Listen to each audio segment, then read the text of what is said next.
More than 80 people have now been killed by U.S. strikes on suspected drug boats in the Caribbean. We just heard moments ago a new strike today killed 4 people.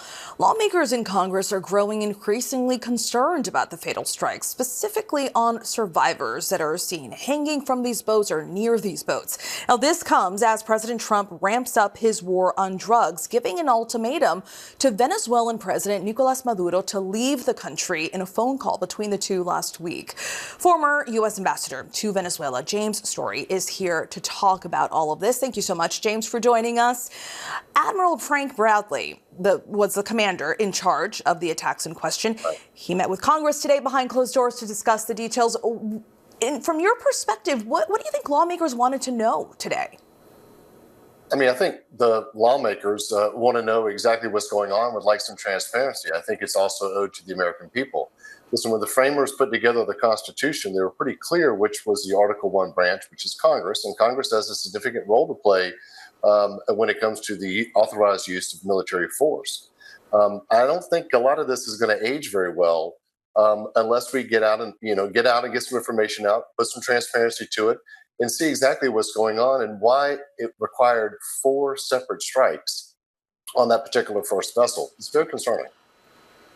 It certainly is. In a U.S.-operated flight, we know deported about 300 migrants on Wednesday to Venezuela, despite Trump's assertion that Venezuela's airspace should be considered closed. So what could this signify to those who believe war in the region is imminent? Well, certainly Maduro will continue to genuflect to the extent practicable to President Trump in an attempt to maintain his hold on power. We've had any number of negotiations. They lied to the Pope. They lied to the Norwegians. They lied to the United States. They lied to their own people repeatedly.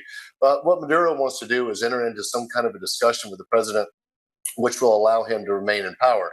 If it's to be believed, what came out of the phone call between Maduro and President Trump, clearly what Maduro is trying to do is figure out a way to hang on to power for as long as possible. By allowing these flights to continue, he's showing that he still wants to play that particular game. I think if there is a negotiation between the United States and Venezuela, it needs to be about what a transitional government looks like with the restoration of democracy, and not about the continuation of power of an illegitimate figure such as Maduro. And you've seen this. Lawmakers, they have all of these questions, but is there any real chance Admiral Bradley or Pete Hegseth would face punishment, even if found of wrongdoing? Well, I'm struck by what Truman said back in the day, which was the buck stops here. And it seems like right now the buck is getting kicked around the halls of Washington.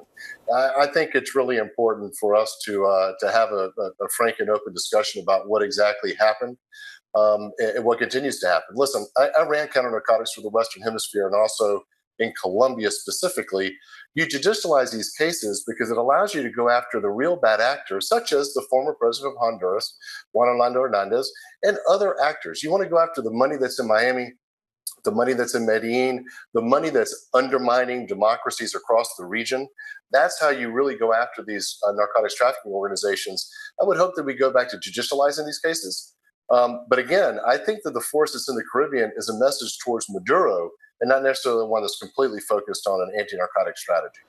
And you mentioned the Honduran leader there who has thanked recently the president for pardoning him on U.S. drug trafficking. James Story, thank you so much for your time. Really appreciate it. The situation has certainly escalated. We will continue to follow it. Thank you.